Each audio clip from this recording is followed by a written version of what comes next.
Truck একটা আসছিল, overload truck. তো তাইনারা কইতাছিল আস্তে আস্তে আইতো, আর মাঝখান দিয়ে একটা অমনি আসছিল।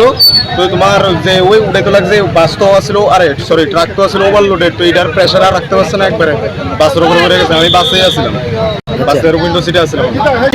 ইনজোর্ড এটা তো ঠিক কইতাম পারি না, কোনো যে অবস্থা দেখা যেতেছে এর থেকে বুঝাইতেছে। আমিও নিজেও ইনজোর্ড হয়েছি হালকা। তো আর কোনো ঠিক কইতাম পারি না সবচেয়ে বেশি। আর তোমার কতজন, টোটাল কতজন এমন ইনজোর্ড হয়েছে কোনো কইতাম পারি না। আমি উদয়পুর থেকে, আগরতলা। এই তো ওখান থেকে আর 25 মিনিট এমন হইব। এটা তোমার বিশালগড় 2 নাম্বার গেটই তো। টোটাল 3টা, একটা বাস, একটা ওমনি ভ্যান আর একটা ট্রাক। কাজকর্মটা উদয়পুর স্টেশনে একটা স্পেশাল কোনো খবর আসে যে হরিষ্ঠ চা বাগানের যে রাস্তাটা আছে, বাইপাস দিয়ে রাস্তাটা, এখানে একটা অ্যাক্সিডেন্ট হয়েছে।